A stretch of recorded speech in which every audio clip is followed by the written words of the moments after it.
नमस्कार दोस्तों, स्वागत है आपके अपने चैनल महावीर नील ऑफिशियल पर। आज की प्रमुख खबर, सोना चांदी रिकॉर्ड ऊंचाई को पार कर गए हैं क्योंकि सुरक्षित निवेश की मांग तेज हो गई है। सोना गुरुवार को जो अमेरिकी डॉलर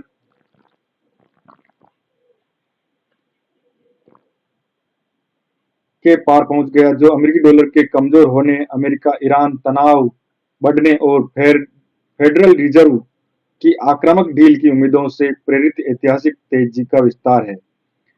स्पॉट गोल्ड 5,591.61 तक पहुंच गया, फिर 5,554 पर स्थिर हुआ। चांदी भी 119.34 डॉलर प्रति औंस के रिकॉर्ड स्तर पर पहुंच गई। 2026 में अब तक सोने में 25% और चांदी में 60% की वृद्धि देखी गई। डॉलर संकट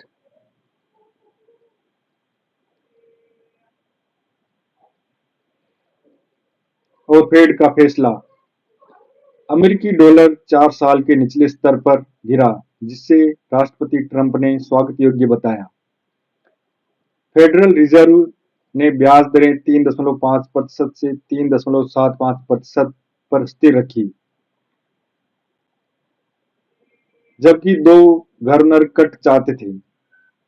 चेयर जेरोम पावेल ने महंगाई अपेक्षाओं पर भरोसा जताया। भू राजनीतिक तनाव, ट्रंप ने ईरान को परमाणु कार्यक्रम पर बातचीत की चेतावनी दी, अन्यथा सैन्य कार्रवाई की धमकी दी। ईरान ने जवाबी हमले की धमकी दी। विश्लेषकों के अनुसार केंद्रीय बैंक खरीदारी फंडों की गति और सुरक्षित निवेशों की मांग तेजी से बढ़ावा दिया। गोल्डमैन सैक्स ने साल $5,400 और ड्यूश बैंक ने 2026 में $6,000 का लक्ष्य रखा। कुछ विश्लेषकों ने चेतावनी दी कि तेजी से धातुओं को अज्ञात क्षेत्र में धकेल दिया है।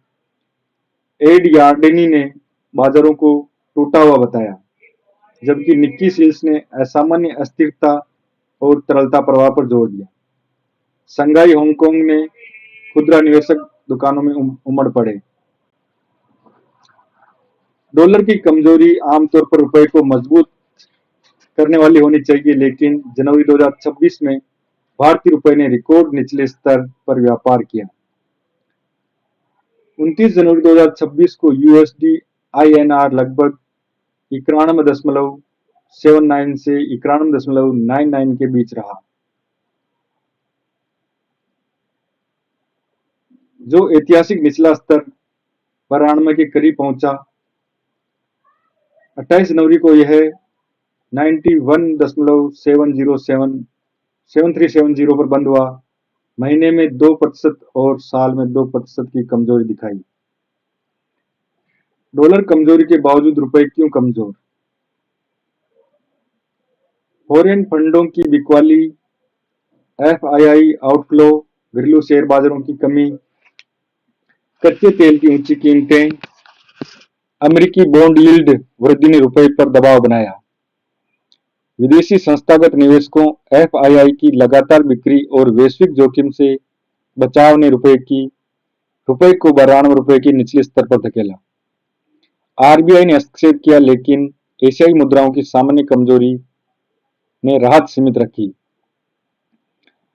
भारतीय अर्थव्यवस्था पर प्रभाव, आयात महंगे हो गए, जैसे कच्चा तेल, इलेक्ट्रॉनिक्स, विदेशी शिक्षा और यात्रा।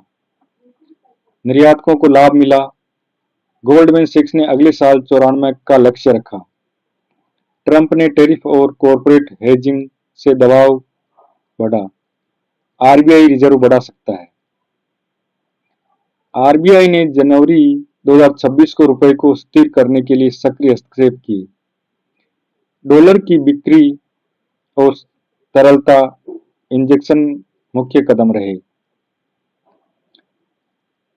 आरबीआई ने भारी मात्रा में डॉलर बेचे, खासकर जब यूएसडी आईएनआर 90.2250 के करीब पहुंचा। 7 जनवरी को रुपए को 90 प्रति डॉलर से ऊपर धकेलने के लिए तीव्र हस्तक्षेप किया, जिससे यह 89.9325 पर पहुंचा। व्यापारी अनुमान से नवंबर 2025 से अक्टूबर तक 45 अरब डॉलर खर्च किए। तरलता इंजेक्शन उपाय 23 जनवरी को 23 अरब डॉलर लगभग 2.1 से 2.2 लाख करोड़ रुपए की तरलता बॉन्ड खरीद, विदेशी मुद्रा स्वेप और रेपो ऑपरेशन से इंजेक्ट करने की घोषणा की। 13 जनवरी को 10 अरब डॉलर का स्वेप ऑप्शन भारी ओवरसब्सक्राइब्ड रहा।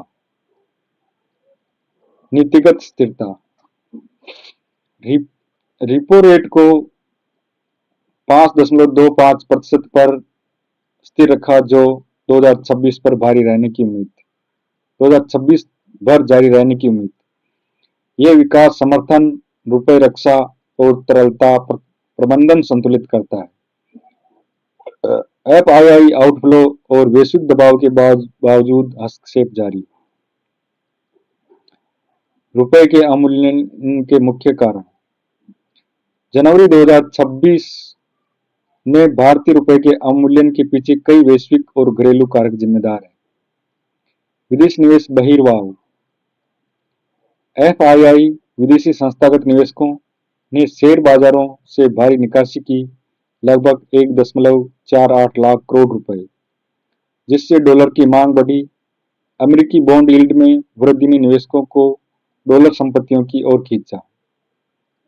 व्यापार घाटा कच्चे तेल, सोना, इलेक्ट्रॉनिक्स और मशीनरी के बढ़ते आयात ने विदेशी मुद्रा की मांग बढ़ाई।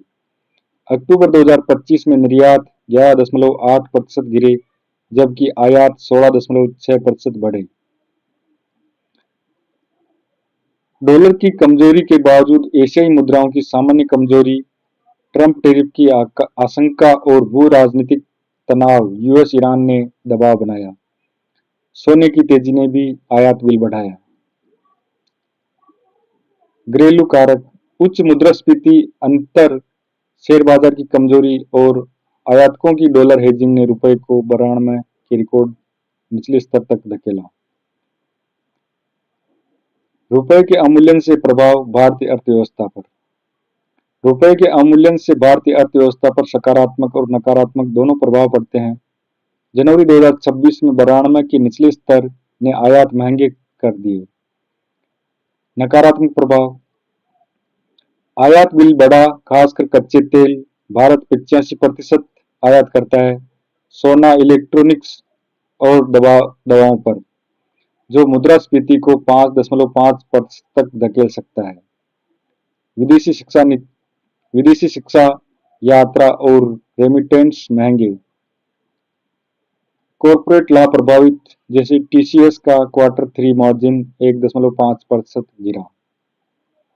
इसके सकारात्मक प्रभाव निर्यात प्रतिस्पर्धी बने, आईटी, टेक्सटाइल और फार्मा को लाभ, निर्यात 4 से 5% बढ़ सकता है। एफडीआई आकर्षक पर्यटन बढ़ा, आरबीआई को विदेशी मुद्रा भंडार मजबूत करने का मौका। समग्र आर्थिक प्रभाव जीडीपी वृद्धि पर 0.2 से 0.5% तक दबाव, लेकिन आरबीआई हस्तक्षेप से स्थिरता। शेयर बाजार निफ्टी 1.5% गिरा, बॉन्ड यील्ड बढ़े, लंबे समय में सकारात्मक सुधार जरूरी।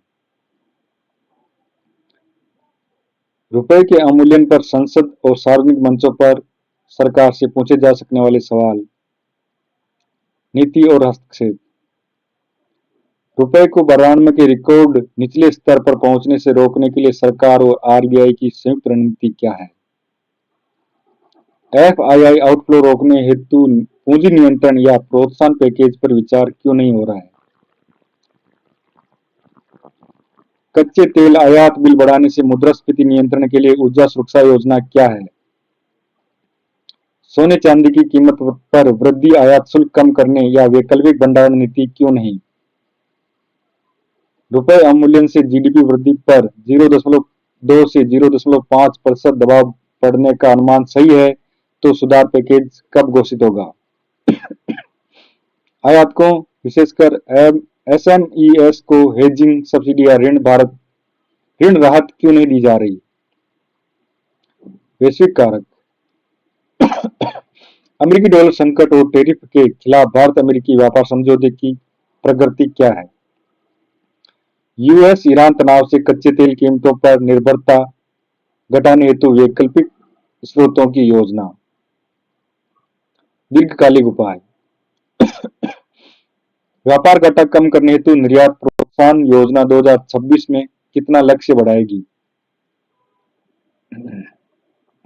विदेशी मुद्रा भंडार मजबूत करने हेतु स्वदेशीकरण और एफडीआई आकर्षण पर ठोस लक्ष्य क्या रखा है? तो दोस्तों, ये थी आज की रुपए के अवमूल्यन पर प्रमुख खबर। वीडियो आपको कैसा लगा? यदि वीडियो अच्छा लगे तो लाइक करें, वीडियो को ज़्यादा से ज़्यादा शेयर करें, चैनल को सब्सक्राइब करें और बेल आइकन का बटन दबाना न भूलें।